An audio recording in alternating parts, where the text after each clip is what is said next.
My teacher said to me, young man, if you will change, everything will change for you. If you will get better, everything will get better for you. What a clear message that was for me. He said, if you'll change your philosophy, if you'll change your habits, if you'll refine your thinking, if you'll change and accept some new disciplines, if you'll turn the corner where you've been in the past, go for a new life for the future, he said all kinds of remarkable things will happen for you if you will change. Before I met Mr. Shoaff, I used to cross my fingers and say, I sure hope things will change. I was hoping the government would change and the tax structure would change and that my boss would change and pay me more money. Economics would change and prices would come down. And I was hoping that circumstances would get better. And then I discovered from my teacher that those things are going to continue the same. In fact, all of those things that happen to us is kind of like the wind that blows. And the wind blows on us all. But if you just let the wind blow, I'm telling you, it won't take you where you want to go. All of us must use this wind to take us to the dreams we've got, to the equities we want, to the money we want, to the income we want, and to all the things we want our life to have. This is where we want to go, and we've got a good wind, but we must not leave our future just to the wind, just to the economy, just to the structure of the way things are happening today. Here's what we must learn to do, and that is set a good sail. And if you'll learn to set a good sail, and that's what my teacher taught me in those early days. He said, Mr. Rohn, the wind is going to blow however it's going to blow. Politics are going to be politics, and the economy is going to be the economy. And however it turns out, that's the way it's going to be. What you must learn to do is not to wish for a better wind. That's naive. The key is to wish for the wisdom and the skills and the learning so that you can set a better sail. And so that's what I did at age 25. I went to work not on the economy. I went to work not on the community. I didn't go to work to try to change the government. I didn't go to work to try to change my boss or the company. I didn't go to work to try to change circumstances. I went to work to try to change myself. And I picked up that promise my teacher shared with me, that if I would change, my income would change. If I would change, my bank account would change. If I would change, my future would change. And sure enough, his promise came true for me. The first 6 years of my economic life, I wound up broke. Those pennies in my pocket, nothing in the bank, behind on my promises. The second 6 years of my economic life, I wound up rich. But interestingly enough, the second 6 years of my economic life, the government was about the same and the economy was about the same. You know, the companies were about the same. What they paid was the same. Circumstances around me were the same. You know, my negative relatives were the same. But I was not the same. That's how my life changed. And that's how things started working for me, changing my life all those years ago. So that's what I wanted to share with you to begin with. This beginning of what Mr. Shoaff shared with me, that if I wanted my life to change, this was what I was going to have to do. And so he broke it down into 3 subjects that really made an impact on my life, and I want to share those with you. The first subject he called personal development. And the second subject he called setting goals. And the third was how to become financially independent. Now, in illustrating personal development, Mr. Shoaff, my teacher, started with money. You know, money's not the only place to start in talking personal development, but it's where he started, so let me share the thoughts he shared with me back then. Let me share them with you. Here's the best lesson I can give you on economics. It's very simple. We get paid for bringing value to the marketplace. That's about as simple as I can put economics. We get paid for bringing value to the marketplace. Now, it takes time to bring value to the marketplace. However, we do not get paid for time. So we cross that out. Mistakenly, the man says, I'm making about $20 for an hour. Not true. If that was true, you could just stay home, right, and have them send your money. So that's not true. We don't get paid for time. We get paid for value brought to the marketplace. Now, since that's true, here's one of the key questions of my talk to you today. Is it possible to become twice as valuable to the marketplace and make twice as much money in the same time? Is that possible? The answer is yes. Could you become 3 times as valuable as you might be right now to the marketplace and make 3 times as much money in the same time? And the answer is yes. 5 times, 10 times? Of course. America is unique. It's a ladder to climb. It starts down here, let's say, at $5 an hour, and it keeps going up. Top income last year, $80 million. The guy who runs Coca-Cola. Now, there's some key questions to ask here. Why would the marketplace pay someone only $5 an hour? Very simple answer. They're not very valuable to the marketplace. Now, we must underline to the marketplace. This person might be a very valuable brother, yes. Member of the family, valuable, yes. Valuable member of the church, of course. Valuable citizen of the country, yes. Valuable in the sight of God, no doubt. We're all of equal value in the sight of God. But if you're not very valuable to the marketplace, you don't get much money. Now, as you begin to climb this ladder, why would the marketplace pay some people $50 an hour? Answer, evidently, they must be more valuable to the marketplace. 10 times more valuable. And is that possible for someone to be 10 times more valuable and earn $50 an hour instead of 5? And the answer is yes. That's what America is all about. Now, why would the marketplace pay some people $500 an hour? Evidently, this person must be much more valuable to the marketplace. That's what's important to understand, to the marketplace. And would the marketplace pay one person $80 million for 1 year's work? And the answer is, of course. If you helped a company make $1 billion, would they pay you $80 million? I'm telling you, it is possible. And that's why America is so exciting. That's why this financial ladder is so exciting. It's possible for all of this to come true for all of you, no matter where you start. As a student in school, just getting started out there in the workplace, this is all possible for you.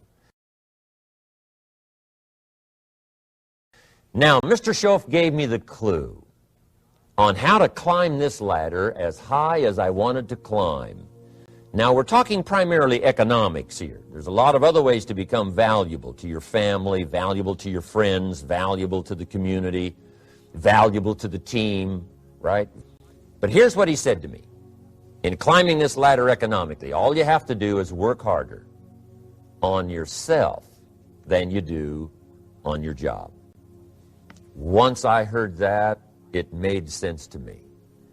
I kept hoping that everything else would change around me, found out that if I went to work on myself, worked on my skills, worked on my language, if I became better than I was each year, if I grew in skills and language and vocabulary and competence, then I would become attractive to the marketplace.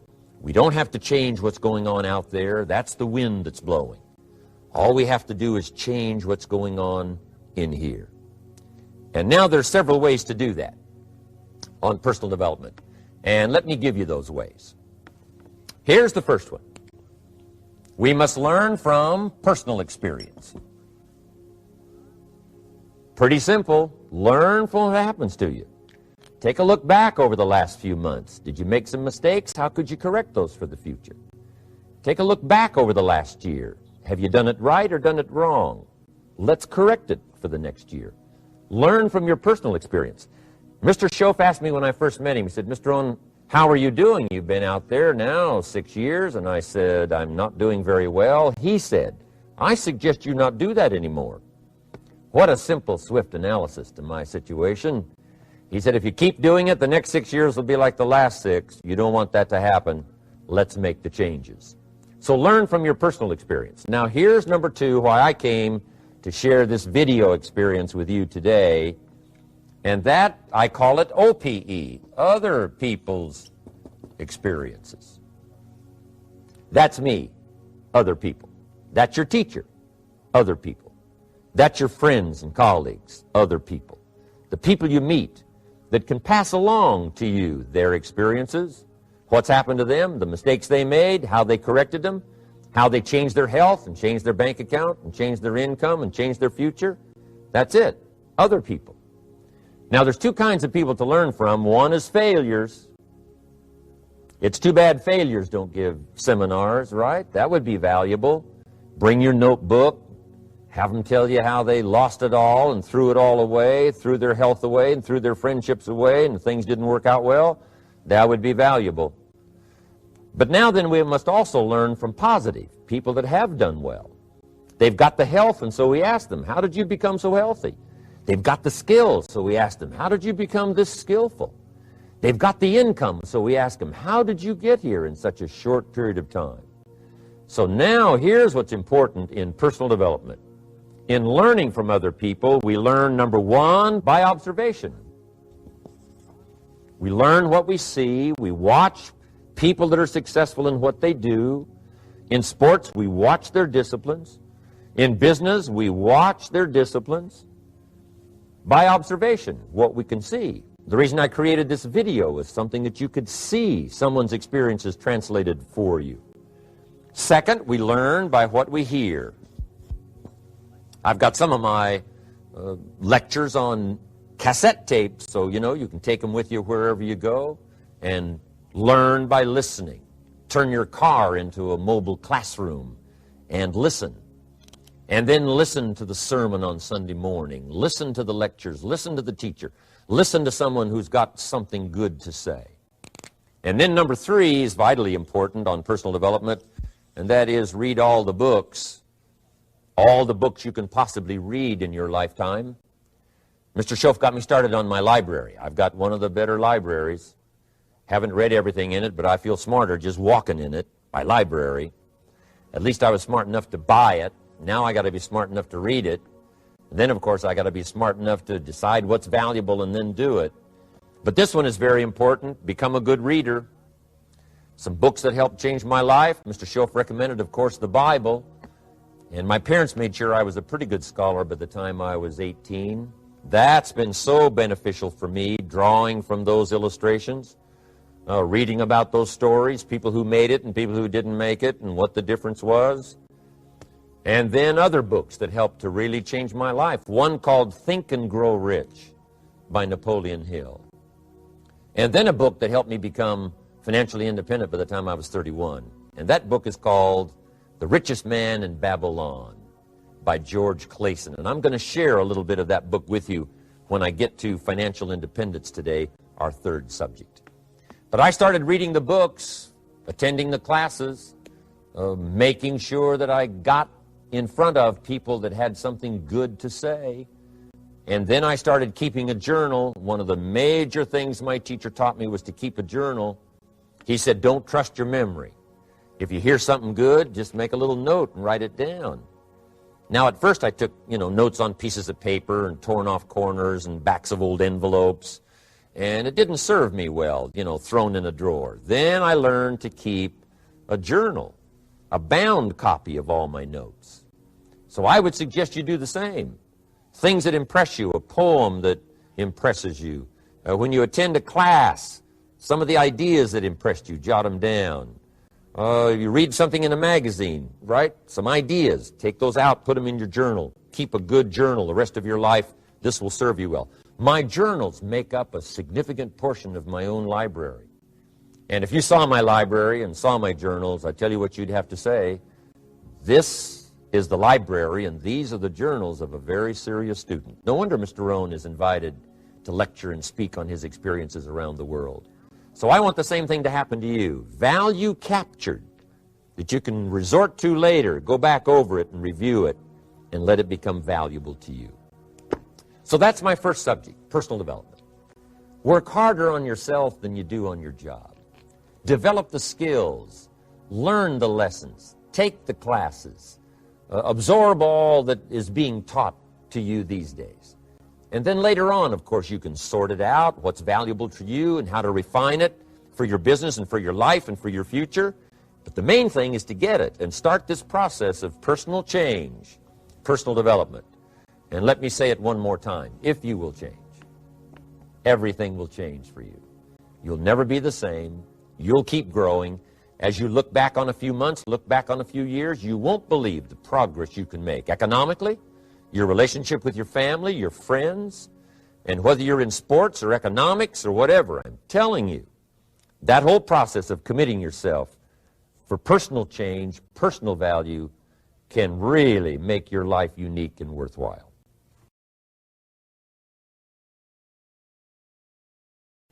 Now let's cover the second subject on setting goals. Mr. Shoaff gave me some tips on setting goals that changed my life forever. And I want to share those with you. So let's talk about setting goals, and I also want to tie it to personal development, and you'll see how I'm going to do it as I progress here. Setting goals. We need to take a look into the future. There are 4 things to consider in terms of attitude. One is how you feel the past. Best advice I can give you on that is treat the past as a school. Let it teach you the mistakes you've made, the things that went wrong, the things that didn't work. Don't use the past as a burden to carry, and don't use the past as a club to beat yourself to death. Past losses, past failures, past mistakes. But let the past be a school. Tough school maybe. We've all been through some tough stuff. So if you feel good about the past, draw from it for experience and let it teach you. Then next is how you feel about the future.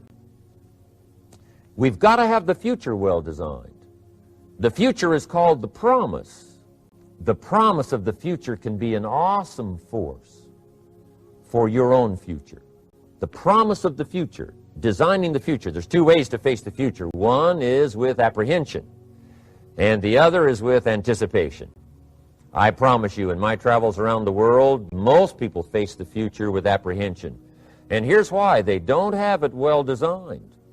They've sort of left that up to someone else to fix. But here's the best way to face the future, with anticipation. And you can face the future with anticipation if the future is clear, if the future is well designed.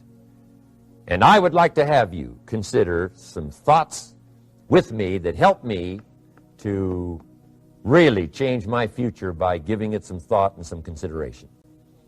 And here it is. In setting goals, it's very simple. Number 1, decide what you want. You just take a little time. You sit down and say, what do I want? What kind of skills do I want? What kind of income do I want for the future? Where would I like to go? Places I'd like to visit? Habits I'd like to acquire? Skills I'd like to have? You just take a little time to think about what you want. Economics, friendships, people you'd like to meet, places you'd like to go. You just take some time. And then I suggest, when you've thought about what you want for the future, make a list. Just jot it all down. It's really a very simple process. And then here's number 3. Keep all the old lists. I'm telling you, this served me so well, keeping my old list of goals. I look back now 10, 20 years ago at goals I set, lists I made, and I smile now because here's what I thought was so important. 20 years ago. Now some of those things aren't even on my list. I've got a new list. I've grown. I've changed. I've matured. But I give you that advice. Decide what you want. Number 2, write it down. Number 3, keep the old lists. And then here's number 4. When you get something that's on one of these lists, check it off. Part of the fun of having a list is checking it off. And then if you can add some drama to checking it off, see, that's what really helps. I set a goal to go to Spain many, many years ago. And when I finally made my first trip to Spain, I had that journal with me that had that list in it. And while I had my journal on my lap, waiting for the wheels to touch down in Madrid, I waited until the wheels touched the runway, and I checked it off. Just adding a little drama. So, part of the fun of having a list is checking it off. Now, here's what's important about the lists and designing your future. If the future gets clear, the price gets easier. Because you got to remember, for every promise, there's a price to pay. Everybody's got to pay the price. Everybody's got to do the deal. Everybody's got to do the disciplines. Everybody has to pay. But here's what I've discovered. If the promise is clear and powerful, the price is easy to pay. The price is some classes. The price is a few books. The price is a few disciplines. The price is finding something that'll make your life better, make you grow, make you change, make you develop. So the first part of the key is to design the promise. Then, what is the price to pay? I'm telling you, the price will be easy. Anybody in my audience can pay it, no matter where you are, where you come from. Color doesn't matter, religion doesn't matter, where you grew up doesn't matter, circumstances don't matter. I'm telling you, if you'll make the promise of the future clear for yourself, the things you want, the places you want to go, the things you want to have, the person you want to become, the skills you want, the homes you want, the future you want, the friends you want, all of the values of life that you could possibly want. If you'll make that clear, make those lists, and be serious about it, I promise you it's an easy price to pay. Anybody can pay it. And the best advice I can give you is, if I can do it, you can do it. Farm boy from Idaho, raised in obscurity, I changed my life, turned it upside down, turned it all around, found economics, found future, found promise, and if I can do it, you can do it.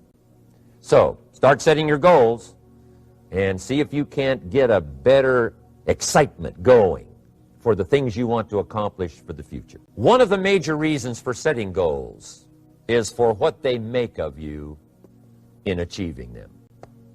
My teacher advised me when I first got started at age 25, he said, "Jim, why don't you set a goal to become a millionaire?" He said, "It's got a nice ring to it. You know, enough zeros to impress your accountant." And he said, "I'm here to help you. You're only 25 years old. You've been to 1 year of college. You've got a beautiful family, every reason to do it. Why don't you set a goal to become a millionaire?" And he said, "Here's why." And I thought, he doesn't need to teach me why. Wouldn't it be nice to have $1 million?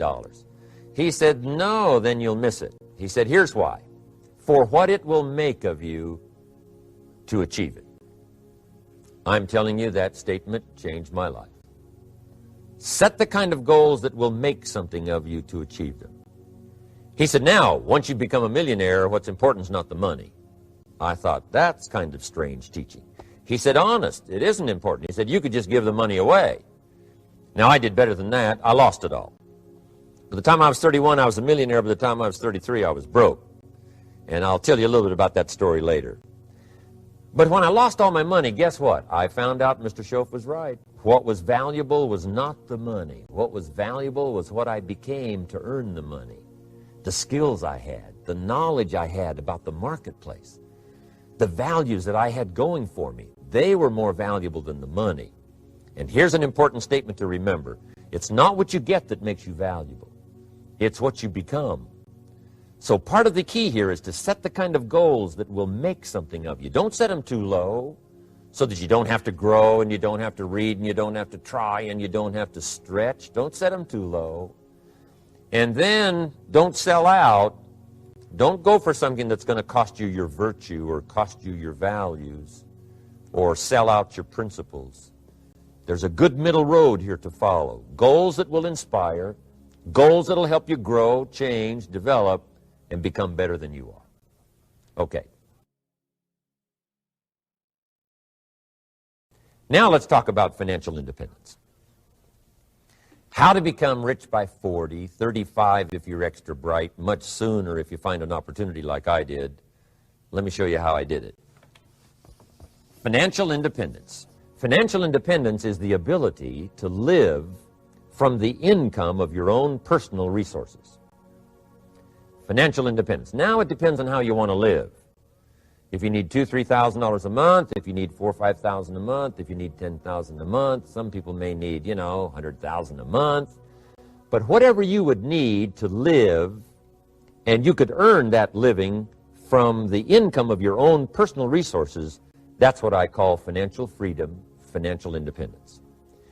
And let me show you how to acquire it. If you start at age 15, between ages 15 and 35 is 20 years. And in my personal opinion, based on my own studies and my own experience, 20 years, in my opinion, is enough time to become financially independent. If you're not, you don't live in the wrong country. Probably what's happened is you have the wrong plan. And it's easy to be a nice person with the wrong plan. I found that when I was 25 years old. I was broke at age 25, and I was a nice guy. You would have liked me. But I'm telling you, my plans up until then, especially my financial plan, left me broke. I totally changed it the next 6 years, and I became financially independent. So I know what I'm talking about. It is possible in a reasonable amount of time, 15 to 35, whatever, 20 years time, enough time. You can do it in a much shorter period of time, like I did if you want to. But this is a reasonable enough time. But here's number one. First of all, you got to have the right philosophy. Philosophy is our ability to gather knowledge and sort through it and decide what's valuable. To develop a philosophy about life, a philosophy about our health, a philosophy about our family relationships, a philosophy about economics. And if you develop the right philosophy, that's what helps to set this sail so that in 6 years it takes you where you want to go instead of winding up like I did that first 6 years of my economics, broke, no money, empty bank account. The right philosophy. Now let me give you a couple of philosophies to consider. Here's the first one. It's called the philosophy of the poor. And here it is. Poor people usually spend their money and invest what's left. That's the philosophy of the poor. Now here's the philosophy of the rich. Rich people invest their money and spend what's left. And here's the startling answer. It really doesn't matter what the amount is. What's most important is not the amount. What's really important is the philosophy. So I would ask you to adopt this philosophy of spending after you have invested. Invest first, then spend. And I've got a little formula that I'm going to share with you. Now, what should a child do with $1? I mean, there's a lot of debate going on, I'm sure, across the country on what a child should do with $1. Here's one opinion. It's only a child and it's only $1. What difference does it make? Well, in my opinion, it makes all the difference in the world. A person's economic future starts with a child with $1. Somebody says, oh, no, you're only young once. Let him spend it all. Well, when would you hope that would stop? Somebody says, well, wait till he's 50 and broke like me and then he'll learn. Well, no, we don't want to wait that long. If I would have known earlier than age 25, I would have changed. In high school, if they would have had classes called Wealth 1, Wealth 2, I'd have taken both classes. I would not have waited until age 25. So, the earlier the better. So, what should a child do with $1? Here's the simple premise to begin with. Don't spend it all. And if a child wants to spend the whole $1, you got to say, hey, don't spend it all. Don't spend it all. They'll say, why not? It's my $1. I earned it. You say, I know you earned it, but don't spend it all. They'll still say, why not? Say, let me show you why not. So you put them in your car, take them to the other side of town, and show them where people live that spend the whole $1. You just drive them around. Kids learn best by visual. Just drive around and say, would you like to live here? Kid says, no. Would you like to live like these people live? Kid says, no, no. Then you can't spend the whole $1. So kids will get the message. So, take them to the other side of town and show them around, unless you already live there, and then just show them around. Anyway, don't spend the whole $1. Now, let me give you my best view of what to do with $1. And I promise you, if you started at age 15, now if you're over 15, right, you've still got plenty of time. You still got 20 years. If you're 30, you still got 20 years. I mean, you still got plenty of time to start what I'm about to share with you. What to do with $1. Here's my first bit of advice. Never spend more than 70 cents. Never spend more than 70 cents. Now, you got to pick some number, and the number you pick is going to be determined by your philosophy. It's going to be determined by what you've been taught or your experience teaching yourself. When I first met my teacher, Mr. Shoaff, I was at about 110% of each dollar. You know, I'm down at Budget Finance hawking my furniture and my car one more time. And then I learned a whole better formula for financial independence. Number one, don't spend more than 70 cents. Now, kids say to me, well, okay, what do I do with the other 30 cents? And here's what I teach them. 10 cents for charity. Charity or church, or helping people that can't help themselves. 10 cents to support worthy projects. Projects that you feel good about. 10 cents out of every dollar. It's called being generous with part of what you've taken out of society. Now, in my opinion, nothing teaches us character better than generosity. No class, no teacher, no book teaches character better than generosity. And the best time to start is when the amounts are small. And I know if kids learn these lessons well, they'll give a dime out of a dollar, help people that can't help themselves, support worthy projects. Because when the amounts get larger, sometimes it's a little more difficult. You know, giving 100,000 out of a million, someone says, oh, if I had a million, I'd give 100,000. I'm not sure. That's a lot of money. So the time to start is when the amounts are small. 10 cents out of the dollar. Okay, next 10 cents I call active capital. Active capital means do something to make a profit. Active capital. Set aside a portion of your income. Wages are okay, but I'm telling you, wages will make you a living. Profits will make you a fortune. So set aside part of your income as capital, called active capital.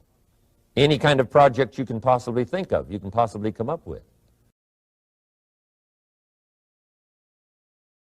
Then you must jot this down if you're taking notes. Profits are better than wages. One, you can't usually start wages until you're about 16, 15, 16, but you can make a profit long before you're eligible to start earning wages. And then there's no limit to profits, and they can double and triple and quadruple. You know, there's no limit. It's incredible how fast profits can grow. So profits are better than wages. Wages make you a living, profits make you a fortune. Now, the third 10 cents is vitally important. I call it passive capital. Capital you let somebody else use. A financial institution, stocks and bonds, mutual funds, whatever. Let someone else use it. You furnish the money. They use it to make a profit, but they pay you for the use of it, called interest. And here's one of the things that'll make you financially independent fairly quickly, and that's called compound interest. And this is how you get it. Letting someone else use a portion of your money, your substance. They show the profit, they pay you interest. And this passive capital, I'm telling you, over a sustained period of time, if you'll develop this little 10, 10, 10, and 70, especially starting at age 15, I'm telling you, by the time you're 35, you will be financially independent. You'll have the ability to live from the income of your own resources. And then one more point on passive capital. There's a Bible philosophy. I'm an amateur on the Bible. But there's a Bible philosophy that teaches the borrower is servant to the lender. And if you want to be in a powerful position as you grow older, finally when you become mature, maybe have your own business, things have worked out for you for the future, the position you always want to be in is the power position. And that's called the lender. The lender is the power position. So if kids learn early enough, and then you ask them what they'd like to be when they grow up, I'm telling you, once they understand, they'll say, well, one of the things I want to be is one of those lenders. That's the power position, not the spender. No, you'll be pitied the rest of your life if you just become a spender. You got to become a lender. And I think this is the one formulas to follow. 10 cents out of every dollar. Let someone else use it. Be the lender, power position. Then try to show a profit. Can't we teach our children how to take $1, search the neighborhood, find a broken wagon, pay $1 for it, bring it home, you know, clean it up, sand it until it's clean, paint it red till it shines, straighten out the wheels till they're true, take it back to the neighborhood, sell it for $5? Anybody can do that. Now, does the child deserve $4 profit? And the answer is yes. Society now has a mended wagon. And that's what America's all about. Finding something, touching it, making it better, making a profit, taking part of your resources, helping people who can't help themselves. Let someone else use it to make a profit. Some projects require more capital than one person has. Exciting. And then let them pay you for the use of it. So that little simple formula, I hope, will help you. Now, one more key on financial independence, and that is attitude. Attitude. Here's number one. I used to say, I hate to pay my bills. My teacher straightened me out on that. He said, let's see, Mr. Rohn, what you hate to do is pay $100 on an account and reduce your liabilities and increase your assets. I said, well, no, not if you look at it that way. He said, well, it all depends on how you look at it. So wouldn't you love to pay your bills, reduce your liabilities, increase your assets? You got to have that kind of attitude. I found out the same attitude about taxes. I used to say, I hate to pay my taxes. And Mr. Shoaff said, well, that's one way to live. But don't you understand? Taxes is how we care and feed the goose that lays the golden eggs. Wouldn't you want to do your share? Someone says, yes, but the goose eats too much. Probably true. But hey, we all eat too much. We all need to go on a diet. Better a fat goose than no goose. So I finally became a happy taxpayer. Now, I think taxes are too high, so I'm working to get taxes lowered for our economic future. But then whatever they turn out to be, I gladly pay, do my part, because that's what makes the whole system run, each of us doing our part. Now, I want these three subjects to be valuable for you. I want them to have meaning for you. I want you someday to be financially independent. I want you to have the personal development so that you feel good about yourself. If I had a chance to meet you someday, I'd like to have you show me the list of goals that you got started and say, Mr. Rohn, here's some I've already checked off. Here's the books I'm reading. Here's what's happened. I'm developing the skills. I'm better this year than I was last year. I've got more self-confidence. My skills are developing. That's what I want for you, and that's why I took the time to come and share in this video message with you. I do seminars all around the world, but this is one way that I can reach out and touch you in case you can't come to my seminars, wherever I am. Maybe this video will reach you somewhere, and it'll have an impact on your life. And what I'd like to do is later hear about it, a letter, phone call, or to have a chance to meet you in person. And now I'd like to leave you with these 4 questions called questions to ponder. These questions were valuable for me, and I want to make them valuable for you. Here's the first one, why? We all ask why we should work this hard, why take that many classes, why go to school that many years, why take the notes, why read the books, why work that hard, why put yourself through the push-ups and the disciplines, why? Good question, why? Best answer to why, I think, is the second question. Why not? Why not see how many books you can read, how many classes you can take, how many skills you can develop? Why not see how valuable you can become to the marketplace and to your friends and to your family?